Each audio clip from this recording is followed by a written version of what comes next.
Mais uma vez, muito bom dia para você e obrigado por seguir ao vivo aqui com a gente na TV Alemes, agora com Redação Final, fazendo um balanço das discussões de hoje, quarta-feira, dia que também teve movimentação na Comissão de Constituição, Justiça e Redação, e também debates e votações durante a sessão plenária que você também acaba de acompanhar ao vivo, seja pelo canal 7.2 ou seja pelo nosso YouTube, o Assembleia Legislativa de MS. Bom, vamos começar então trazendo... A gente já tem informações do plenário ao vivo? Vou questionar aqui, ainda não. Bom, vamos começar então falando de Comissão de Constituição, Justiça e Redação, porque teve reunião da comissão logo pela manhã, que você também acompanhou ao vivo aqui na TV Alemes, reunião da CCJR que analisou 10 projetos de lei apresentados pelos deputados e também pelos poderes, sendo que 7 deles receberam parecer favorável.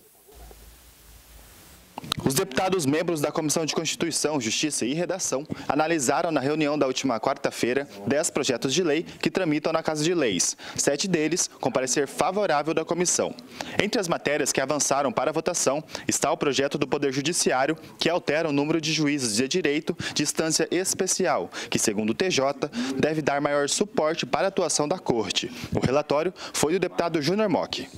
Sempre é no sentido de você aprimorar, melhorar a prestação, né, do serviço jurisdicional, na medida em que você tem mais de um juiz com a competência, né, da entrância especial, que é o caso de Campo Grande, porque a questão de entrância é uma questão administrativa. Você tem primeira, segunda entrância e as instâncias especiais, que é Dourados e Campo Grande. Então, adequa, né, a legislação ao número e à necessidade que a comarca de Campo Grande tem para que tenha mais um juiz de entrância especial. Na verdade, é um juiz que vai ser promovido, na verdade, para juiz de entrância especial. Então, você não aumenta custos no quadro, né? Apenas você faz uma promoção adequando a legislação àquilo que é necessidade do Poder Judiciário. Já o deputado Paulo Duarte relatou proposta que equipara os direitos de pessoas com neurofibromatose aos de pessoas com deficiência em Mato Grosso do Sul. O relator, que tinha pedido vistas da matéria, deu parecer favorável. Esse projeto inclui essa enfermidade no rol, né, das doenças de pessoas que têm outras deficiências, até porque essa questão da neurofibromatose ela é um fator limitante, né? Ela é uma doença degenerativa e ela é um fator limitante. Portanto, o projeto pretende equiparar essa enfermidade às outras que já estão previstas no rol de pessoas com deficiência, justamente para que pessoas que tenham essa enfermidade possam assegurar os mesmos direitos já previstos na lei para outras enfermidades. A recondução do presidente da AGEMES, Agência de Regulação dos Serviços Públicos Estaduais, também passou favoravelmente pela comissão. Entre as 7 matérias distribuídas pelo presidente do grupo, o deputado Caravina, está o projeto do governo que cria o selo da agricultura familiar. Tramitando em regime de urgência, a previsão é de que ele seja devolvido pela CCJR na semana que vem, concluindo sua tramitação na Casa de Leis até o dia 30 de abril. Os detalhes da reunião da CCJR de hoje, né? Reunião então, como o Gustavo bem disse, né? Analisou vários projetos, inclusive fazendo a distribuição do projeto do governo que cria, aliás, o selo da agricultura familiar. Ontem nós falamos já a possibilidade desse acordo de liderança que se concretizou, matéria então já distribuída hoje na CCJR. Na semana que vem já deve ser devolvida pela comissão e, como reforçando a informação que o Gustavo trouxe aí, matéria do selo da agricultura familiar tramitando até o dia 30 de abril, em 15 dias, aqui na Assembleia Legislativa. 11 horas e 23 minutos. Vamos então para a ordem do dia, falar dos projetos que foram analisados pelos deputados estaduais na sessão dessa quarta-feira. O PDL 2, que é da mesa diretora, mas que é uma indicação do governo do estado, estava pautado para hoje, mas ele não foi votado por um pedido de vistas do deputado João Henrique. Então, a matéria que fica para a próxima sessão e não foi votada. Próximo projeto? Agora sim, eu acho que nós temos nossa conexão em imagem e som com a Mari Tecogo. Vamos tentar aqui mais uma vez conversar com a Mari. Agora sim, Mari, acho que a gente vai conseguir te escutar agora. Vamos lá. Bom dia, Thiago, novamente. Bom dia a todos que estão acompanhando o Redação Final. Bom, nessa quarta-feira, 16 de abril, a deputada Lia Nogueira, usou a tribuna para denunciar casos de violência contra crianças e adolescentes autistas aqui em Mato Grosso do Sul. Mais uma vez, né, deputada, um assunto não tão agradável. A senhora fez um apelo na tribuna para que autoridades tomem providência. É isso, deputada? Exatamente. Primeiro nós tivemos esse caso aí de Três Lagoas, né, onde um adolescente, ele foi agredido, ele sofreu bullying, passava por humilhações na escola, uma escola da rede estadual.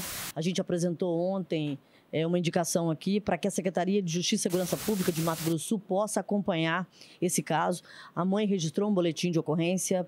Salvo engano, não seria a primeira vez que isso aconteceu. E é inadmissível, num ambiente escolar, onde essas crianças atípicas, esses jovens atípicos, precisam ser incluídos, precisam estar inseridos no ensino regular, cumprindo todas as leis diretrizes básicas da educação, com o acompanhamento do professor, apoio, e ela ser vítima de violência, né? E a gente trouxe também o caso de Cacilândia, que foi no mês passado. Esse ainda é mais absurdo. Quando a gente acha que a situação pode não se agravar, ela se agrava. Um adolescente de 13 anos, ao meu ver, uma criança de 13 anos, né? Que foi aí humilhada, foi coagida a manter aí um abuso com um cavalo. E o interessante disso tudo é que esse vídeo, ele ganhou as redes sociais, só que a mídia em si, a imprensa, isso não foi relatado. Então, quer dizer, foram 2 casos, mas a gente sabe aí de um universo de tantos casos que ocorrem todos os dias com as nossas crianças, e a gente não pode admitir. No momento que a gente está falando tanto da sociedade ser mais sensível à causa, o acolhimento, a acessibilidade das pessoas com deficiência, a gente não pode admitir aquilo que eu falei, como mãe atípica, é como se o coração da gente sangrasse, sabe? E a gente fica pensando, até que ponto o ser humano é capaz de chegar, né? Deputada, vamos reforçar, estamos num mês oportuno, né? O mês Abril Azul, que é de combate, de prevenção e conscientização das pessoas com relação a quem tem o autismo.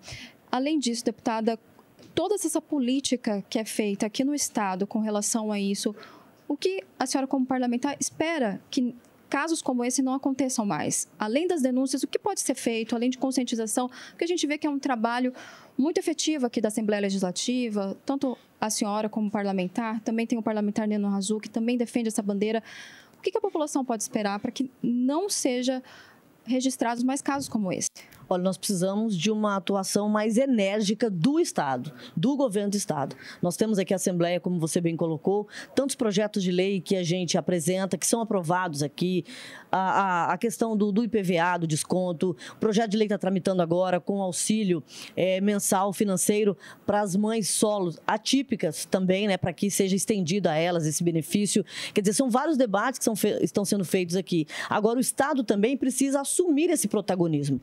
Eu costumo dizer que, reservadas as devidas proporções, o Estado está despertando para a questão da violência contra nós mulheres, né? E incluindo o plano de segurança. Agora, nós precisamos também cuidar das pessoas com deficiência em Mato Grosso do Sul. Inserir isso aí na dotação orçamentária do Estado, políticas públicas, planos de segurança, para realmente preservar essas pessoas. E aquilo que eu falo, isso não é custo, isso é investimento na vida, gente, na dignidade humana. Nós estamos falando de pessoas com deficiência, nós estamos falando de crianças atípicas que elas não têm noção daquilo que elas estão passando, né? E isso adoece, não é só a criança, isso adoece a mãe, adoece a família, porque você tem noção da dor que é. Eu sei disso porque meu filho, quando criança, já teve várias situações, meu filho chegar em casa chorando, que ele foi vítima de bullying, e lá atrás, quando não estava tanto em voga esse assunto, né? E dói na gente, isso dói, isso machuca. E isso é uma cicatriz que ela não cura, porque o meu filho até hoje, ele lembra de todos os episódios que ele passou na escola. Bom, deputada, a gente espera que realmente situações como essa não aconteçam mais. Trabalho efetivo aqui da Casa de Leis. Eu tenho certeza que essa bandeira sempre será levantada pela senhora, como a senhora mesmo já mencionou aqui, né? Por ser uma mãe atípica também. E é isso, Tiago. Eu fico por aqui com a participação da deputada Lia Nogueira. É com você. Obrigado, Mari, pelas informações, aí, por ter conversado ao vivo com a deputada Lia Nogueira, um assunto, né, até a Marité falou, a deputada Lia Nogueira, e ela sempre fala também na tribuna, né, mãe atípica, é um assunto, um tema também que naturalmente sensibiliza muita gente. 11h30, Vamos então agora para a ordem do dia, falar dos projetos que foram votados pelos deputados estaduais. Eu tinha falado que o primeiro item que estava pautado, que era o PDL 2, foi retirado de pauta, né? Deve ser votado na semana que vem, então a gente continua agora para o projeto de resolução de número 111, cujo autor é o deputado professor Rinaldo Modesto. Matéria que foi discutida, votada e aprovada em discussão única pelos deputados estaduais, que institui aqui na Assembleia Legislativa a medalha e o diploma de honra ao mérito legislativo arquiteto e urbanista Celso Costa. A ideia, até pelo nome, né, é homenagear os profissionais da arquitetura e urbanismo aqui de Mato Grosso do Sul, numa homenagem em sessão solene que tem a previsão de ser entregue sempre no dia 15 de dezembro de cada ano ou na data mais próxima ao dia 15 de dezembro. Matéria então aprovada em discussão única, deve ser já publicada em breve no Diário Oficial do Poder Legislativo, por ser um projeto de resolução. Próximo item. Projeto de lei de número 176, o autor é o presidente da Casa, deputado Gerson Claro, e também com coautoria do deputado Paulo Duarte, matéria discutida, votada e aprovada em segunda discussão pelos deputados estaduais, que trata do fim de uma burocracia para os bons motoristas. A conversão automática de multa em advertência se o motorista que for multado cumprir os requisitos do que já prevê o Código de Trânsito Brasileiro. E o que prevê o Código de Trânsito Brasileiro? Que se o motorista nos últimos 12 meses não cometeu nenhuma infração e que ele foi autuado por uma infração leve ou média, ele tem o direito, pelo seu bom histórico, de fazer a conversão para uma advertência, não pagar a multa, não constar os pontos, mas ele precisava fazer um recurso junto ao órgão. Agora, essa lei que foi aprovada hoje pelos deputados faz isso de maneira automática, reduzindo, facilitando a vida do bom motorista e também reduzindo aí uma burocracia. Se a for aplicada, ainda assim, nesse caso em que o motorista cumpre os requisitos para conversão de multa em advertência, essa multa poderá ser considerada nula. PL 176, então, aprovado pelos deputados estaduais, não passou por emendas ao longo de sua tramitação, então já vai para a sanção do governo. Quarto e último item da sessão de hoje, projeto de lei de número 9 de 2024, a autora é a deputada Mara Caseiro, matéria discutida, votada e aprovada na sua primeira discussão, que trata da divulgação do protocolo Não é Não a partir da legislação federal. A ideia da deputada Mara Caseiro, com esse projeto, é incentivar o poder público a promover campanhas que possam garantir o respeito à vítima, né? A mulheres vítimas de violência, por exemplo, preservação da dignidade, da honra, da integridade, informação sobre direitos das mulheres nesses casos também. Matéria aprovada em primeira discussão vai agora para análise das comissões de mérito. Bom, esses então foram os 3 projetos votados hoje pelos deputados estaduais, que também analisaram 2 requerimentos, 50 indicações, 9 moções de congratulação e 3 moções de pesar. 11h33, e o deputado Paulo Duarte, durante a sessão de hoje, cobrou da Agência de Mineração dados sobre o repasse das empresas que atuam nesse setor na região de Corumbá e Ladário, sobre a contribuição financeira que essas empresas deveriam pagar aos municípios em razão da exploração do minério. Lívia Machado é quem traz as informações para a gente. Durante sessão plenária na Assembleia Legislativa, o deputado Paulo Duarte apresentou um requerimento solicitando informações sobre a arrecadação da CEFEM, a compensação financeira pela exploração de recursos minerais. Paulo Duarte informou que vai encaminhar um ofício questionando a atuação da Agência Nacional de Mineração no processo de fiscalização das exportações em Mato Grosso do Sul. Na solicitação, o deputado Paulo Duarte pede acesso aos comparativos dos valores arrecadados no primeiro trimestre de 2024 e no primeiro trimestre de 2025. Segundo o parlamentar, houve um aumento expressivo no volume de exportações nas cidades de Ladário e Corumbá. Nós fizemos um acompanhamento.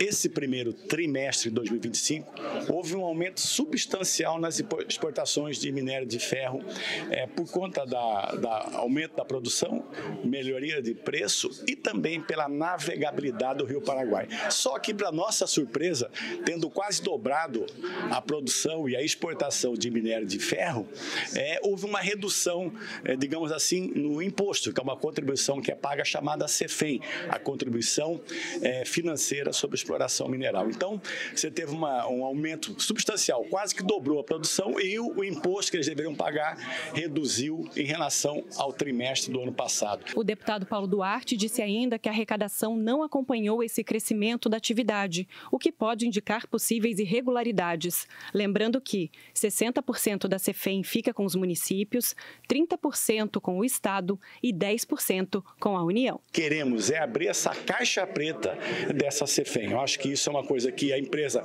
paga aquilo que bem entende e é um grupo poderosíssimo, né, em nível nacional e mundial. Aí, a empresa em Corumbá é a LHG, que é uma subsidiária, né, do grupo JIF e do grupo JBS. E, pelo jeito, eles querem fazer o que bem entendem, pagar aquilo que eles acham que tem que pagar. E essas empresas, até pela exploração desse minério, deixam um passivo ambiental considerável e o mínimo que deveriam fazer é pagar corretamente. Está havendo sonegação na cara dura da CEFEM e nós queremos investigar isso a fundo. 11h37, agora é hora de trazer os destaques do site da Lemes. Hoje, boa notícia, né, Glaucia? Boa notícia, bom dia a todos. Essa campanha, Tiago, já a Assembleia é parceira, né, há mais de uma década, se eu não me engano, a Assembleia é parceira da campanha, que é coordenada pela Secretaria de Administração do Estado, e a gente mantém aqui como um posto de arrecadação. Como sempre, os servidores da Casa de Leis entram na campanha. Tem até uma certa disputa entre os gabinetes aí, em algumas campanhas para participar. Uma disputa saudável, né? Uma disputa super saudável para participar das doações. O que pode levar? Como levar? É novo? É usado? Então, em bom estado de conservação ou novo, né? Peças como cobertores, casacos, meias, cachecol, itens de aquecimento mesmo. Para quem? Quem deve receber essas peças? Então, são famílias em situação de vulnerabilidade e entidades filantrópicas previamente cadastradas. Então, no final da reportagem tem um link. Você pode acessar o link, as entidades que quiserem se inscrever para receber doações, pode acessar o link no final da reportagem e se inscreverem para receber essas doações. Então, um ponto de arrecadação à Assembleia, nossos servidores, os gabinetes parlamentares são parceiros, fica aí no saguão principal da Casa de Leis, aí durante até o dia 20 de maio nós vamos ter bastante vídeos, bastante novidade no site, nas nossas plataformas aí virtuais para falar sobre o ponto de arrecadação da Assembleia Legislativa. E nós vamos fazer bonito. É a hora de fazer a diferença na vida de uma pessoa que a gente conseguir fazer a diferença, já dá aí um calorzinho no coração, não é, Tiago? O pessoal colocou da infraestrutura, colocou ontem à tarde ali o tapete e a caixa, né, que a população inteira está convidada a vir para cá e também deixar, né? Isso. Ou nos vários pontos, lá no site vai explicar tudo. Colocou ontem à tarde, aí hoje eu passei por lá, falei, acho que não vai ter nada ainda, né? Colocou ontem à tarde, mas já tinha doação. Sim, sim. Os visitantes também, né, Tiago? Então, às vezes, gente que mora aqui nas redondezas aqui do Parque dos Poderes, a Assembleia é um ponto de arrecadação. Temos muitas secretarias, autarquias, outros órgãos aí que vão receber peças, mas a gente não vai fazer feio, não. A Assembleia vai fazer bonito e os servidores entram em mais uma campanha. Então é isso, Glaucia. É isso. Valeu. Bom feriado aí para todo mundo, boa Páscoa. Vou convidar você a ficar com a gente para a gente encerrar a edição de hoje do Redação Final, agradecendo muito para quem nos acompanhou ao longo dessa semana. Primeiro, queria parabenizar pelo aniversário de Osmar Chagas, nosso responsável pelos cinegrafistas aqui dos programas. É da sua época, Glaucia? Nossa, sim, Osmarzinho. Parabéns, Osmar. Bom, você ao longo da nossa programação segue muito bem informado. Amanhã não teremos a sessão plenária, os sistemas da casa estarão passando por uma atualização e nos próximos dias, na sexta e segunda-feira, o feriado prolongado em razão da Sexta-feira Santa, da Semana Santa, também feriado de Tiradentes. Mas muito obrigado pela sua audiência ao longo de toda essa semana. Na sexta-feira tem Jornal Parlamentar normalmente, para você acompanhar o resumo do que tem acontecido aqui no Parlamento Estadual. Mais uma vez, muito obrigado, um excelente feriado a quem professa a fé cristã, em especial os católicos, uma excelente semana de reflexão e uma excelente Páscoa a todos. A redação final volta na terça-feira, logo após a sessão plenária. Tchau. Tchau, gente.